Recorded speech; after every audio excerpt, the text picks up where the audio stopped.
Alam mo ba, Tiyo, nanaginip ako. Oo, nanaginip ako.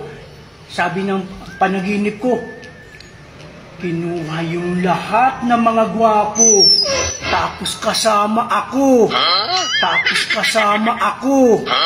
Tapos kasama ako. Ayaw mo maniwala? Bakit ako kasama? Sinama ako eh. Nakita yung kagwapuhan ko. Ikaw lang naman yung hindi nakikita yung kagwapuhan ng papa niya. Ikaw lang naman yung hindi nakakita. Tuloy na natin yung kwento. So, basher ka talaga. Tuloy na natin yung kwento, ha? Tuloy na natin yung kwento. Mamaya ka na mamintas, okay?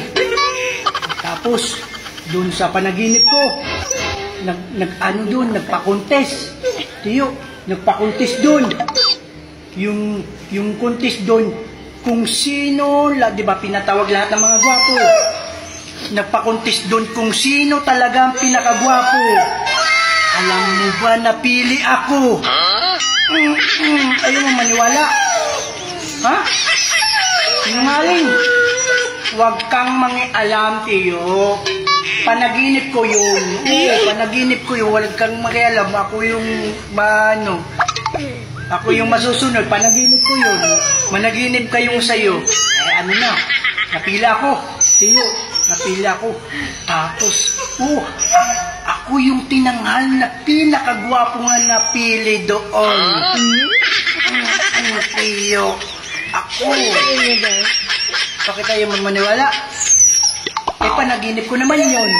Oo, panaginip ko naman yun. Ako yung tinanghal doon na pinakagwapo. Oo, alam mo, Tiyo, sa panaginip, nagkakatotoo daw yan. Oo, nagkakatotoo. Ayaw mo maniwala? Oo, minsan nagkakatotoo yan, Tiyo. Minsan nagkakatotoo yan. Hindi mo lang kasi makita yung kagwapuhan ko.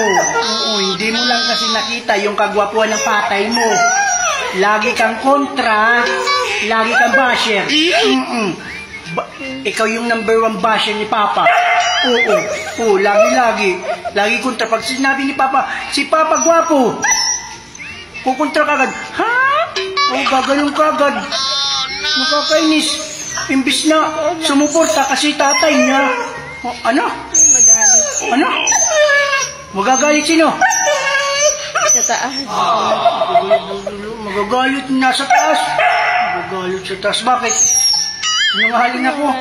Sinungaling pala si Papa. Hindi. Panaginip ko naman yun. Panaginip ko yun. Ayaw, wag kang mangyalam. Naginip kayong sayo. Di ba? Nakwento mo nga na naginip ka ng ng bitlog mo. Di ba na naginip ka? Pinakialam ba kita? Gusto mo ikwento ko pa sa kanila? Yung panaginip ko. Yung panaginip mo pala. Alam mo si Teo na naginip. Nagsabi sa akin, nagkwento si Teo. Bakit ikwento? Ikwento ko. Oo, kasi ikwento ko na lang. Ikwento ko na lang. Alam mo, Teo, diba sabi mo sa kwento, sabi sa kwento ni Teo na naginip siya, nakita daw sila ng kanyang betlog. Tapos ito pa Teo, diba Teo? Anong wag? Walang wag. Wala ngang wag. Itutuloy ko to, Teo.